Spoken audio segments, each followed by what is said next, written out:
Hey, this is Stephen Stanley with United Real Estate in Moorhead, Kentucky. And I know I was very busy last month and I was unable to record my November market report.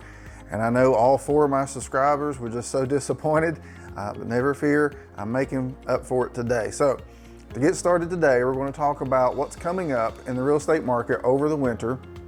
And you know, to do that, what I want to do is pose a question. And the question is, when do most listings come on the market? Because in a normal market, it would be the second quarter of each year. Think of that as the spring real estate market, if you will. It's highlighted here on this slide I'll put up on the screen. April, May, and June of every year. And the reality is the market right now is anything but normal. In that, we're going to kind of throw out this answer in the second quarter of the year, and I'm going to make the case over the next few minutes that we will see more listings this winter than we will at any other time of the year. And the reality of the pandemic and coming out of the last couple of years is the seasonality in the real estate market has kind of been thrown out the window. So let's take a look at this, because I think this is a big point, and really a point that underscores, we'll see a lot of business this winter, maybe a lot more business than many people are expecting. So we'll start here. Home sellers have historically moved when something in their lives changed. A new baby, a marriage, divorce, or a new job. So this comes from Jessica Lotz, Vice President of Demographics at NAR, National Association of Realtors. And I think we know this, that life changes drives our business. She goes on to say this: the pandemic has impacted everyone, and for many this became an impetus to sell and make a housing trade. So no doubt that seasonality, all these things that used to drive the real estate market still do in some respect, but the pandemic caused a lot of people to say, you know, we need something different in a home. We need to make a different decision about our home, and we're seeing the results of that. It goes on to say, the pandemic likely spurred occupants to shorten their home stay, as tenure in their homes decreased from 8 years, to 8 years from 10 years, according to the report. And this is important here.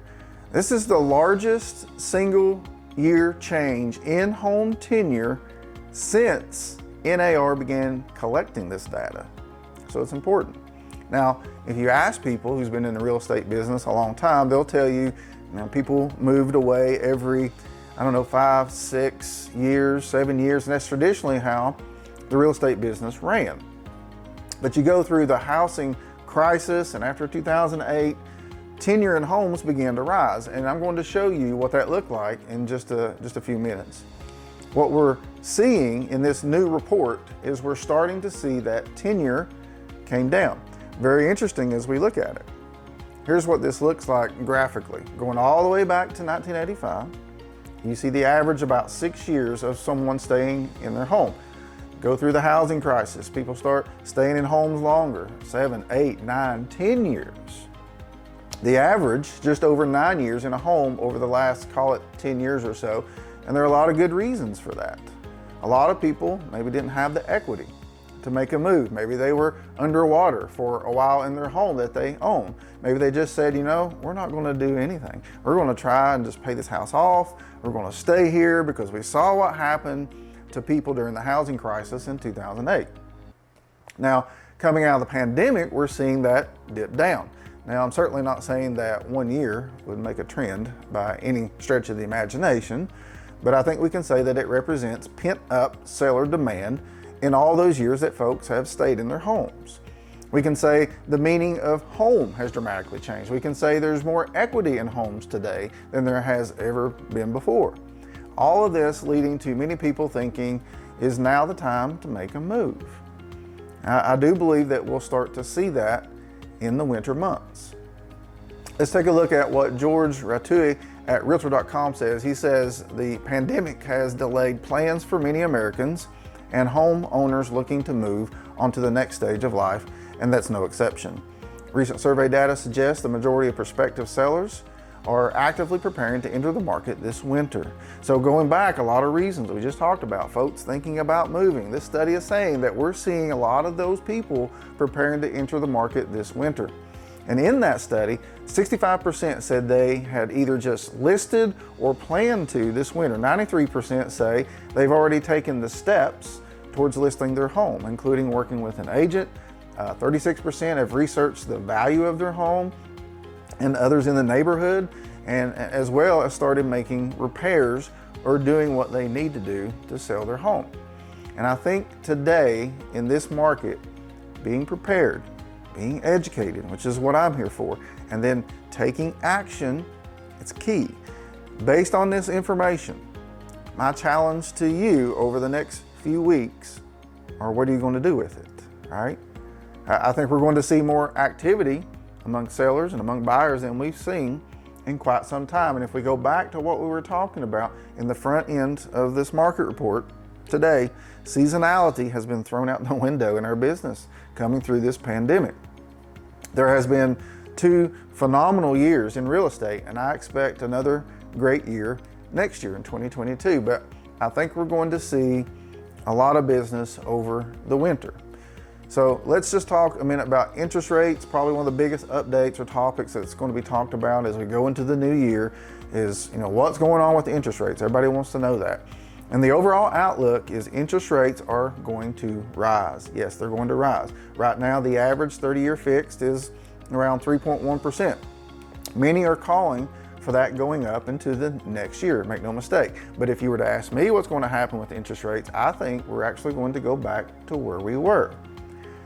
This is a historical perspective on interest rates.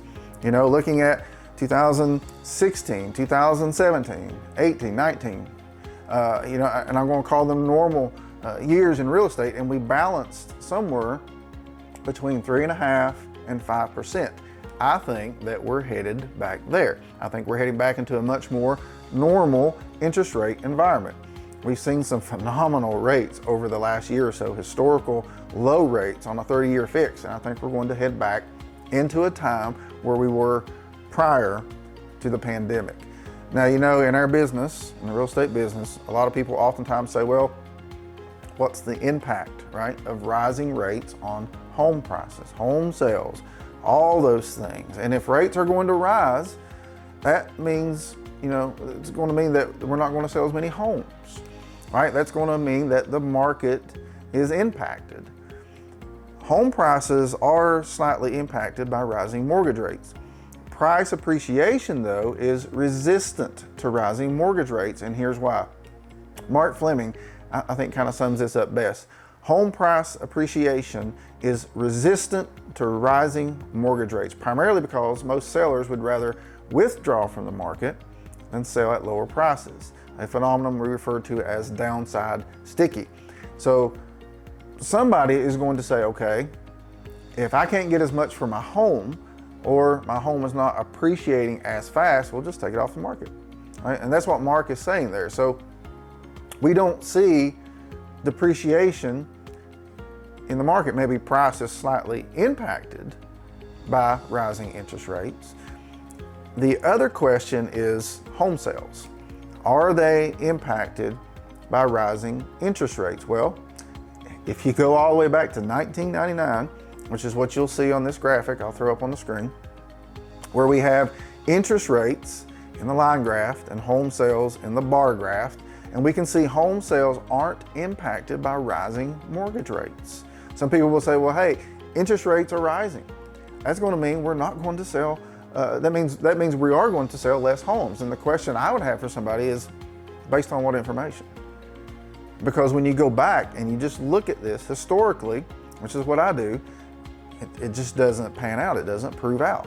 And I think overall, as we look at that, we can expect rising interest rate environment going into the next year. But I personally don't see that affecting the housing market dramatically. It will cost more to buy a home. And as we go through that, and I think you should expect that as we go throughout the next several months and the next year. Let's look at these mortgage rate projections on this slide. This is an outlook from the 4 leading providers that we real estate agents follow. You got Fannie, Freddie, MBA, and NAR. And the question is, what are they saying? Well, sometime between the middle and the end of next year, forecasting between 3.5% and 4% and the average 30-year fixed mortgage. So it's going to cost more, yes. And I think you should expect interest rates to rise. Now, I'm not here today with a crystal ball to say, this is what interest rates are going to be by any stretch of the imagination. But I am here to say I think that we can expect a rising interest rate environment, and educating people, educating our clients about that going into the next year, that's going to be our job, right?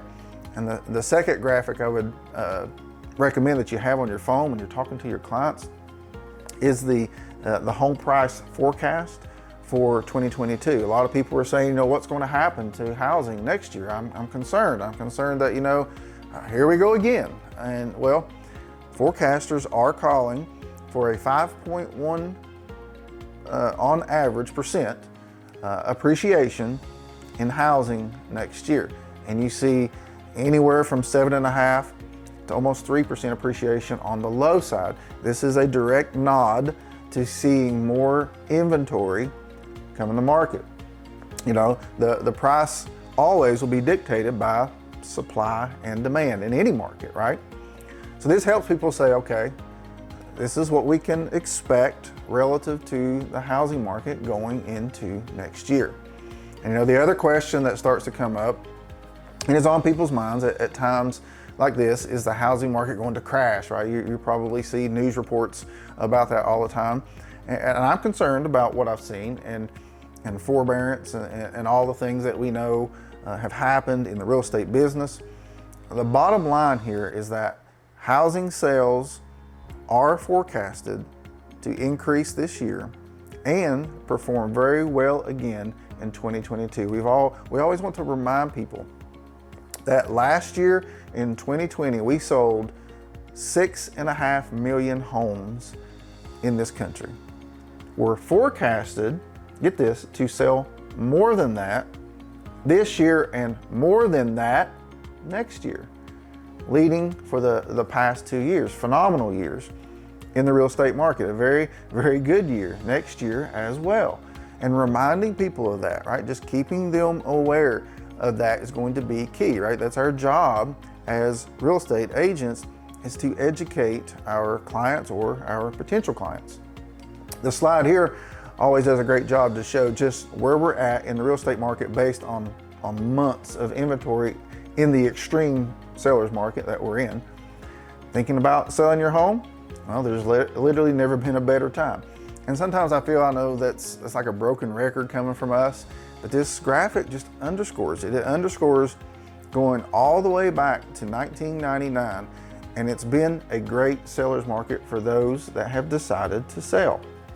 So if you're thinking about selling your home or you're looking to buy a home, please just send me a message. I'll send you a free digital copy of my winter buying and selling guides that just came out. You can always reach me at 859-509-1208, and I would love to help you. And I just want to thank you for taking the time today to check out my monthly market report. And I pray that you and your family have a very Merry Christmas, Happy Holidays, and a very Happy New Year. Thanks for watching. We'll see you next time. Bye-bye.